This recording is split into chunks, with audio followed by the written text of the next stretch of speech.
The heel run of The Undertaker in 2002. And welcome back, guys, and again, this is Mikeratto, and well, we're going to discuss The Undertaker's heel run from 2001 up to 2002 and his rivalries after that. So I hope, well, before we actually started the video, you all subscribe to my channel, like this video, comment down below, share, subscribe. So yeah, we're going to discuss his initial heel turn and, well, the stuff he did as a heel and then turning face also in 2002. So yeah, I hope you all subscribe. So here we go. So yeah, by November 2001, well, the Alliance storyline ended, the WCW versus WWE ended with the WWE winning. And while we have Austin turning face after that, and then Jericho turning heel later on, and then well, there's another guy who actually turned heel in 2001. While The Undertaker. Well, The Undertaker turned heel in 2001 because, well, he demanded respect. While during this time, while The Undertaker felt that he is disregarded, well, there's a lot of guys who's actually being the top guys instead of him. In kayfabe, well, he's actually insulted in that way. So, well, his character, well, he wanted change. He wanted the respect, the adore, and everything towards that. And he will do everything for the said respect. And then, well, how did this heel turn happen? Well, in 2001, there's a certain club which you all know because it's actually famous, because a lot of famous superstars from the WWE actually joined that. From Shawn Michaels to Jim Ross to Shane McMahon and a lot of superstars. So yeah, well, The Undertaker turned heel by actually making JR joined that club, which is, well, Kiss That Part Club. So yeah, when that happened, well, The Undertaker was de facto heel. And then, well, The Undertaker, while he demanded respect, he started the feud with RVD for the Hardcore Championship, with The Undertaker winning the title later on. While he attacked the Hardys, he attacked a lot of guys. During this heel run, he is one of the most vicious guys. And from the American Badass, well, he became Big Evil. So yeah, well, the character changes, his actual look changed from the usual long hair. Well, we saw The Undertaker with a shorter hair. Well, he's actually, well, more demanding of the said respect, like any heels would do during the respect storyline. So yeah, this actually happened with The Undertaker's first feud with RVD, and then later on, well, Maven, because, well, Maven eliminated him from the Rumble, and, well, this made a huge storyline with The Undertaker, while putting out Maven in the Royal Rumble match. And then, while The Undertaker feuded with him, and then later on, while he feuded with The Rock, with even a tombstone on a car for, well, before WrestleMania 18 for the No Way Out pay-per-view. Well, these two fought with The Rock winning. And then, while The Undertaker feuded with Ric Flair at WrestleMania 18 to cement his 10-0 streak, while he won against Ric Flair despite of Arn Anderson's interference. So, well, yeah, The Undertaker's been more dominant now. He's actually being more brutal, while his style has changed. Well, like in his American Badass gimmick, well, he's actually a brawler type of wrestler. Well, he actually had majority of his Phenom's stuff well removed during this time. Well, despite of some of it being present still, while he is moving more faster, he's actually unlike his former personas, while he's moving and even adapting some MMA moves in his arsenal. While during this time, he actually made the taking care of business submission move, which is, I think, a Dragon Sleeper. Just correct me if I'm wrong. So yeah, he actually had that move as a submission move also during his heel run. So, well, this heel run, even more elevated when he actually defeated Hulk Hogan for the Undisputed Championship.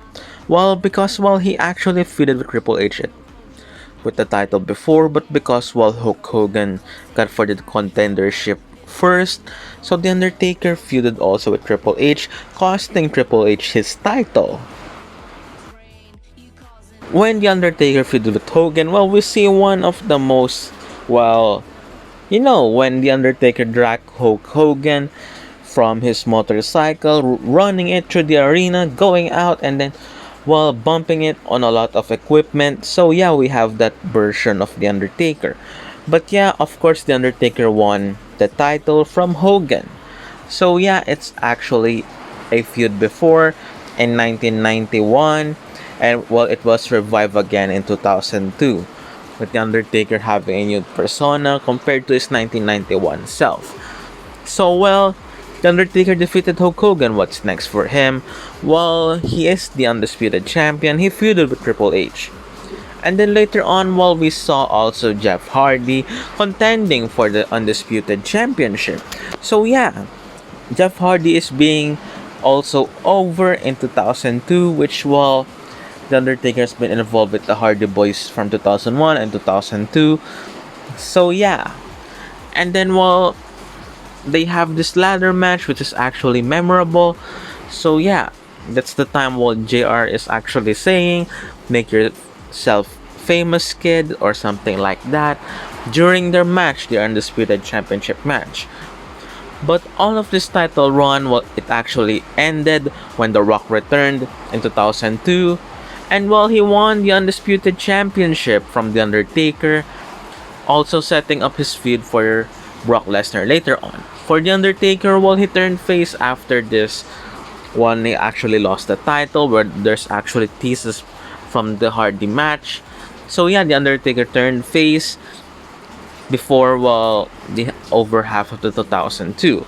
Well, actually during the other half of 2002, which, well, The Undertaker turned face, and then, well, he feuded with the Americans before being actually drafted to SmackDown. And then when he was on SmackDown, well, he shifted his focus on then champion Brock Lesnar. So well, what do we pick up from this heel turn? Well, we saw the different version of The Undertaker from a heel perspective of this persona. Well, since The Undertaker reinvented himself from 1990s, we saw a different version of the Phenom, from the Mortician to the Phenom to the leader of the Ministry of Darkness. And then, well, yeah, he adapted this also the Lord of Darkness persona. And then in 2000, when he returned, well, he is the American Badass, and then turned into Big Evil. Well, yeah, despite of reinventions, well, we saw a lot of things that are actually new for his movesets. Well, he adapt MMA moves during this time of, well, his persona. Well, we saw him doing the triangle choke, the dragon sleeper, and yeah, we saw The Undertaker into a more vicious side when he is attacking the baby faces, attacking their family members, like in Ric Flair's persona, attacking his son, and even attacking Arn Anderson for a segment. So yeah, we saw a different version of The Undertaker as a heel. Though, yeah, everybody will say that the best is the best version, the first is the best version, or the original is the best version. But yeah, also I can see that this persona is actually great on its own because, well, we saw a different side of The Undertaker. We saw this more venomous type of Phenom. And, well, yeah, he's actually talking more of himself rather than, well, spooky words, deeper meanings that are in his promo. Well, here you saw him as a, well, more of a human being type of persona. Which, well, yeah. Which later on, well, during his face turn, well, later on in 2003, let's fast forward for a bit after his on and off feud with Brock Lesnar. He had feuds with the Big Show. Well, Kane buried him alive. When Kane buried him alive, well, it's a setup for The Undertaker's Phenom return in WrestleMania, which we saw the return of the Dead Man in WrestleMania 20, which, well, he defeated Kane, and then everything towards the American Badass persona was actually removed. Well, this Also, the move sets of the American Badass are still in there, but yeah, the theme song, the bandanas, and the motorcycle was removed. Well, we saw the bandana on an episode of SmackDown, which, well, yeah, that's I think the time that the bandana actually appeared after him transforming again to his Phenom persona. So, what actually happened next?